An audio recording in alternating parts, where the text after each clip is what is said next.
SP, may opening statement ka o magtatanong na kami? Wala, okay lang. Oh, sige, ano. SP, impeachment lang po. Pwedeng malaman po kung how are you preparing and how are the senators preparing considering possible po talagang umakyat ng Senate?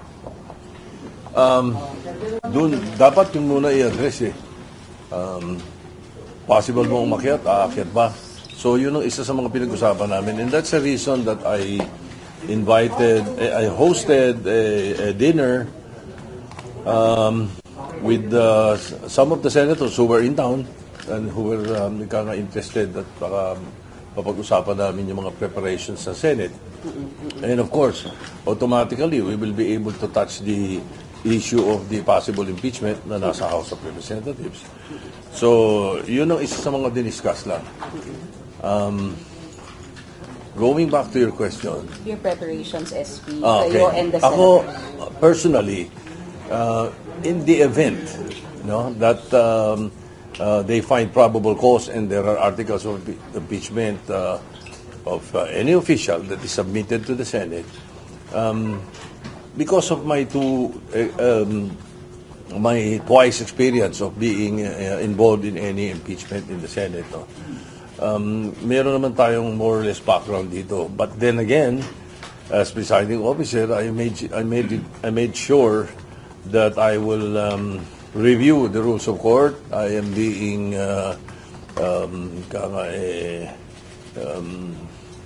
helped by a number of lawyers and at the very least 2 justices that are giving me a very good perspective of what to expect.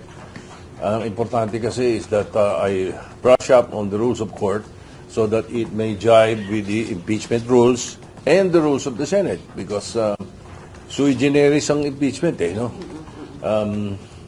Di naman talaga exactly pwede mo sabihin judiciary ang buong system niya Hindi No, mayroong kombinasyon talaga sa amin sa impeachment. So I'm brushing up on that. You can call it a crash program, but it's continuing. I have started twice already. Siguro I'll have another 2 programs next week. Just in case.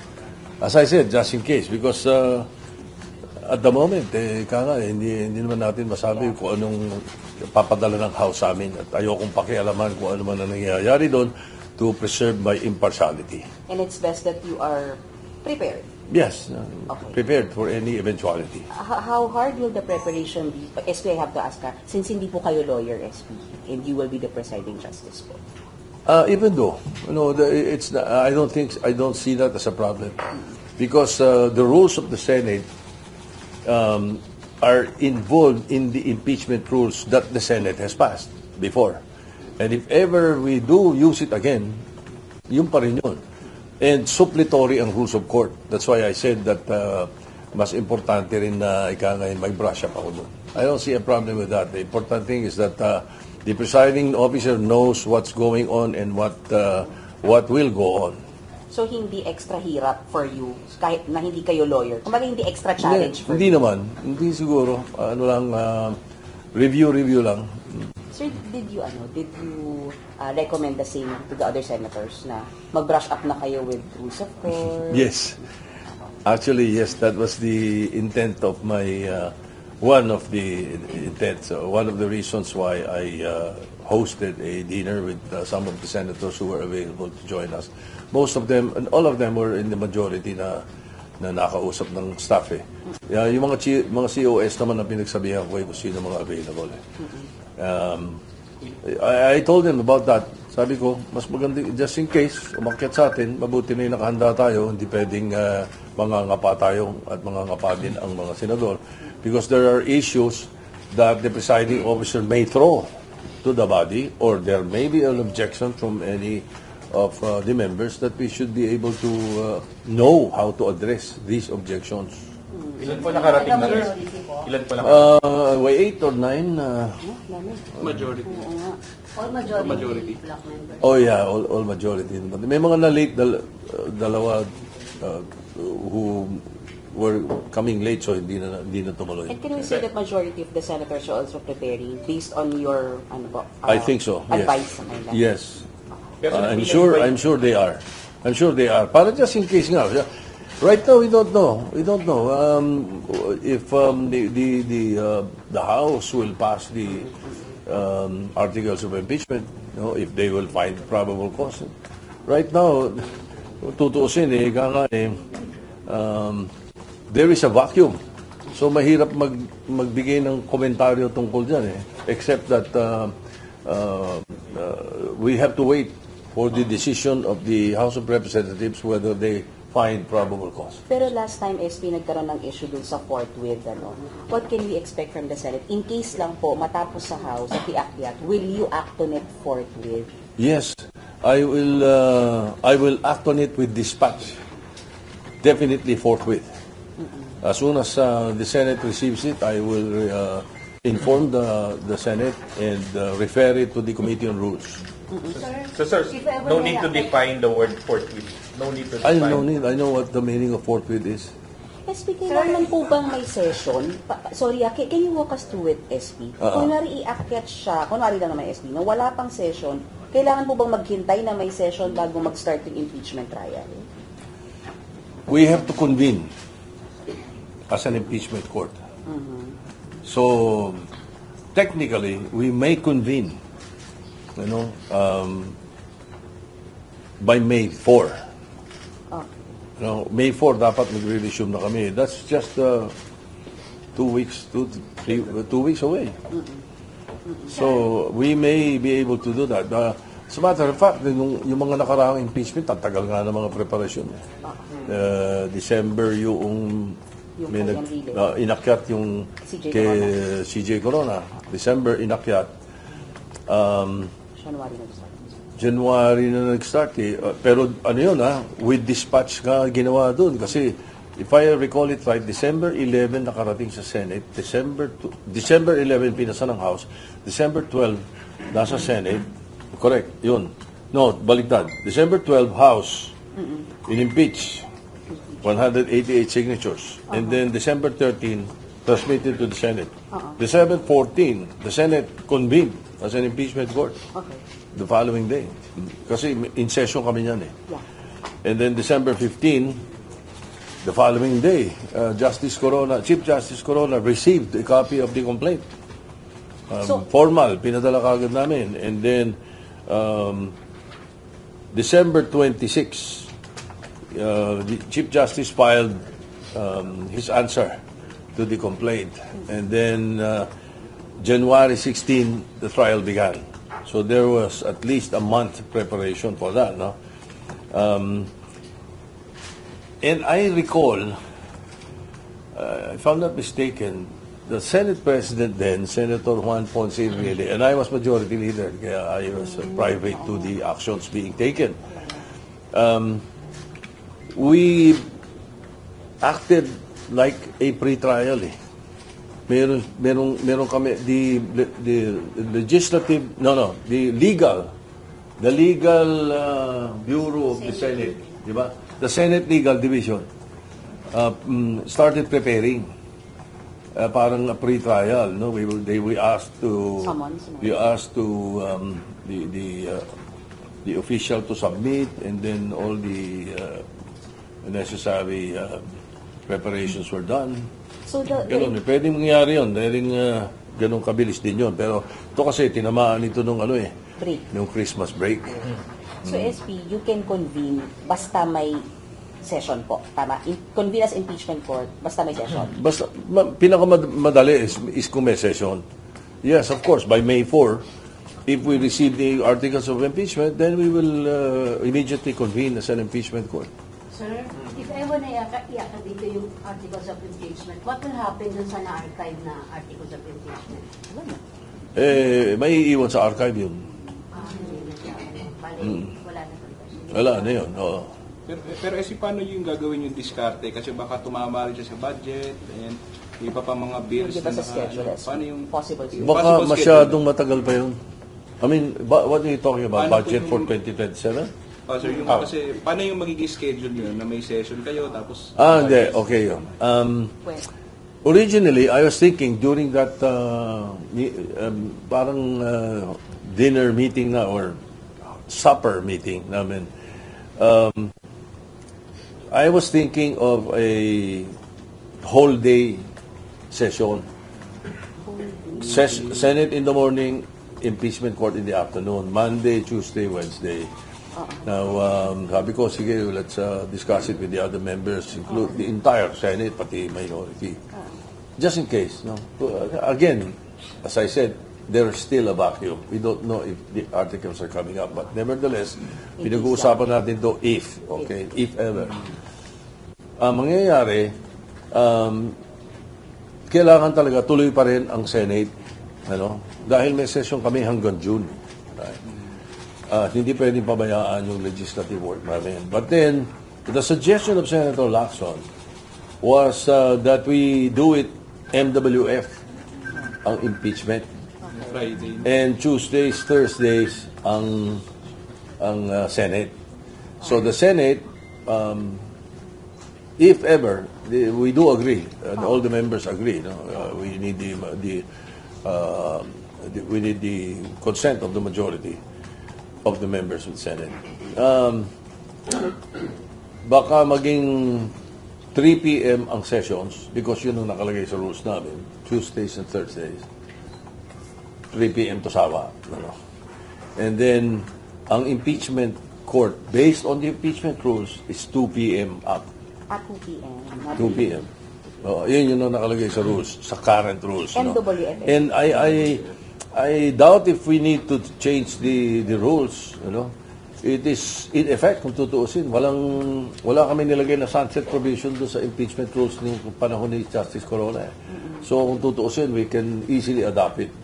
And I suggest that we adopt it because malawak na yun. In the rules, it also includes the rules of court as suppletory. So, lahat ng kikailanganin namin sa impeachment ay naroon na sa rules na yun. Even your pre-trial and whatever recommendation they want. So, pinakamaganda is wag na namin galawin. Ito na yung approve namin. Total, ando doon naman yung rules of court.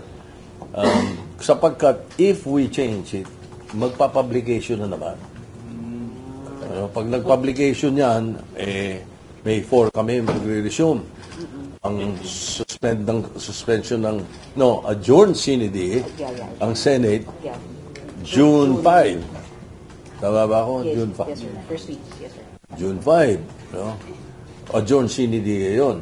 But the Senate is not the impeachment court. Therefore, we may continue. That is my opinion, and I hope the legal minds of the Senate would agree. No? As long as nakapag-convene muna kayo Basta before the break. nakapag-convene kami before the break. I'm sure we will convene before the break if ever the House transmits to us the articles of impeachment. What if the House transmits the articles of impeachment nang naka-break na kayo ng June? What will happen, SP? Can you still convene as impeachment court even if naka-break kayo ng June? Ay pag-aaralan ko yan. We don't know yet. But I doubt it. They said the last hearing is is 29. So you're expecting by May talaga? I'm expecting that they will vote on it in the first week of May. Pero sir, meron na ba kayo nabubuong timeline? Kung sakaling sa 29 yung tapos nung sa House and then itatransmit dito. May pre-trial ba? May 4 and or May 5. Pre-trial, proper trial. Pwedeng mayroong ganun eh. Pwedeng i-facilitate namin para yung mga ikangay doon sa pre-trial itself na discussion namin, na presentation, mas mapapacilitate yun eh. Yung stipulations can be already included. Diba? Mas madali yun. SP, sorry. Balikan ko yung sked. Yung po sked nung kay CJ Corona kasi hindi MWF yun. Pero yung ngayon po ninyo, mag-MWF. Ano ba ang ginawa namin doon? SP Monday to Thursday. No. Monday 4 to days. Wednesday. Yeah, Monday to Thursday. Tama na. Pero 2 p.m. onwards. Monday to Thursday, 2 Oo. p.m. onwards. Yeah. Nagsesesyon kami Umaga. SP. sa umaga. Oo. That's again a possibility. As I said, it was just a suggestion of Senator Lacson. Pero hindi. I will have to bring it up with the entire body. We will discuss it on May 4. Or probably we can call for a caucus before session starts. Before May 4. So hindi pa kasi Siguro the gusto- weekend of May, I may call for a caucus para yung ibang mga kasama natin, lahat marinig na natin. SP, pwede niyo bang pag-usapan yung rules on impeachment kung hindi kayo nakakonvene as an impeachment court, yung Senate? Oo, pwede. Because it was the Senate that approved it eh. Yung Committee on Rules ng Senate ang nag-submit nun eh. Hindi as an impeachment And court. ako yun, di ba? Remember, I was chairman of the Committee on Rules eh. SP logistical-wise, gaano kahaba yung preps? Kasi may road na kayo. Pero sir, SP syempre malawakang media coverage ito. Do you think it also will take time? The prosecution team will be here, defense team will be here. You need rooms for it. More reporters will be coming in. Especially it's a VP impeachment. Do you think it will take time, SP, logistically wise, for the preps? We still have to look into that. Indeed, it will be very a mountainous task, because of the intent of the public to be able to watch it. Yes. Diba? Kung yung mga dating impeachment at saka itong ginagawa natin pagdating sa budget na live streaming and open to everything, it should be open to even the pre-trial should be open to everything. Everything that we do, everything that we discuss must be open to the public. Pero may inutos na po ba kayong gano'n na to prepare yung mga logistics Hindi pa naman, pero it's part of the work of the Senate. It's part of the job order. Kaya ang tutuusin, even the Senate legal is empowered to prepare with or without an impeachment. Talagang dapat nakahanda. At kami, dapat talaga nakahanda kami. SP, this early, sigurado may magsasabi niya. Parang premature yung gagawin ng Senate if you're doing what you're saying now. We're simply- Bakit naghahanda? We're Bakit- simply preparing for just in case, because it is already there. It is part of the job of the Senate. We're empowered to do so. And the departments involved in the Senate itself are empowered to do so. So we're merely preparing just in case. Para hindi bigla kaming nagulat at bigla kaming ikangay, o paano bigla kami tayo magkukumahog pag biglang nagpadala ng articles of impeachment ang House. Pag hindi nagpadala, well and good. Concentration natin will be on the legislation again. Diba? Sir, kung sa saka- case ni Sino Corona, tama ba yung sabi niya po, it took 1 month for the preparation? So, they took... Oh, because of the Christmas break. Yes. December 26, nagpadala ng sagot si Chief Justice eh. And then, so break na yun. Pasko na, at the New Year. January 16, nagpupisa yung trial. January, March, April, May. May, 3 months eh. So, in the 3 case months ang inabot yung kay Chief Justice. A little over 3 months. in the case of BP, sir, if ever i-transmit dito, hindi naman nabutin ng 1 month yung preparation. Mahirap ang speculate. Silang, depende sa prosecution, depende sa defense, depende sa ipapresent nila sa amin. Pero sir, bali convene muna kayo bago yung pre-trial or baliktad? Oo, hindi. Convene Convene muna kami. Oo. Oo, convene Kasi muna nangyari kami. kay Senator Chiston, di ba parang nag-pre-trial muna? Hindi, yung naging Yes, issue, no. diba? Pwede bang Oo. mag-decision ng Senate ng hindi impeachment court? Yun. Oo, Hindi, hindi. sabi Convene niya, muna. court. Kailangan convene muna. Kasi, Kailangan convene muna. Ang sinasabi ko yung sa rules. Kung rules na tinatawag nyo, walang problema. Andiyan dyan yan in place yan eh. Pero yung pre-trial and all actions of the impeachment, it must be convened as an impeachment court before acting on anything. nakakita po ba tayo ng komplikasyon once i-act yung articles of impeachment? Kasi sabi ni Senator King, pinayuhan kayo na some of the members of the minority posibleng questionin na yung pagtackle ng Senate dun sa impeachment trial ni VP Sara. Knowing na may mga kaalyado si VP Sara ng mga senador, are you also preparing for that, for challenge ng ilang senators? Well, definitely, we will have to be very ready for anything. Anything at all, we'll be ready for that. And I actually, I'm not comfortable with what you said, na may mga kaalyado. That is showing partiality. And I would like to think that all 24 senators are impartial and should be and must be impartial. We not only be impartial, we should look impartial. Kaya kahit na may kakampi siya o may kakampi si ganito o may kalaban si ganito, mali yung pagbibintangan agad natin. Mali yun. Yung mga maduming aligasyon, dapat yun, binabato natin sa basurahan. But whether or not nagkaalyado siya dito, SP, kailangan yung itakil yung impeachment trial. Oo. Kailangan. Kung pag dumating dito, trabaho ng Senado yun, kailangan aksyon na namin. Even if may mga individual senators, SP, na openly ina-attack, kinu-question nila yung credibility ng possible witnesses. That's for their own lookout, whether they are showing impartiality or not. That's for everybody's own lookout. But as I said, I've been involved in 2 impeachments already. And more or less, we should know how to act and to contain ourselves. Dito nga sa Pilipinas, pangatlo na to eh. In the United States, 3 pa lang ang impeachment eh. From 1886 ba yun? From 1886 up to the present. Pero SP, given 3 pa lang ang impeachment eh. SP, given that there are really senators, SP, na politically aligned naman talaga kay VP Sara, you would advise to still look at it in an impartial way? Of course, we should. We must. SP, how do you feel about yung... Kasi, the decision of the impeachment court must be based on proven facts. Di ba? And the impeached official must be given a chance to cross-examine the presentation of the prosecution. So, given that, dapat siya, blank tayo, neutral dapat ang isang senator judge.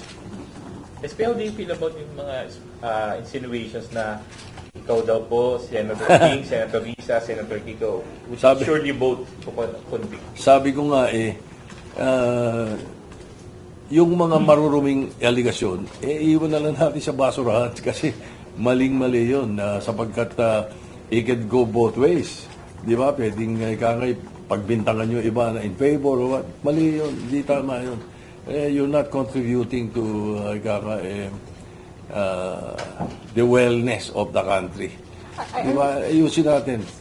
We must act the way we should. SP, nakakaramdam ba kayo ng challenge sa Senate presidency, especially because, sir, there are senators na anti-impeachment po? So, wala sa kamay namin yun eh. It's in the hands of the House of Representatives eh. Kahit ayaw natin ng impeachment, pag dumating sa amin, we have to act on it. Pero how's your leadership, SP? Is it solid, it's stable po? I think so. I don't feel any problem or any worries at this point. SP, in case na bumalik po dito sa Senado. Kasi let us say I am not the Senate President at may ibang Senate President. Palagay natin, dumating ang articles of impeachment. Hindi siya gagalaw? Aba, di ba? Kitang-kita ng taong bayan. Di ba nangyari na? Nangyari. SP, in case po na pumanik nga po. Wala kami nun eh. SP, in case nga po na pumanik dito sa Senado by May 5, kung sakali po, nakikita niyo na ba na mag-start ang trial ng mga June? Depende sa bilis ng palitan ng ng mga ng mga ipapadala nating complaints and reception of the complaints. Depende. Posible kaming let's say by May 5 mag-convene within a month. Matagal na yun. Matagal na yun. Ako, tingin ko in a matter of 2 weeks, more or less 2 weeks, siguro nakahanda na yun. At saka yung sinasabi ko nga may mga preparasyon na dapat gawin. I have been reviewing. I have been participant of the ERAP impeachment and the Justice Corona impeachment. Pero I have been reviewing the impeachment of Bill Clinton and Donald Trump. Nire-review ko din yun, tinitignan ko yung mga procedures na nangyari, kung ano yung mga kangay pinagdaanan at paano ang mga naging balakid, ano ang mga naging na-facilitate.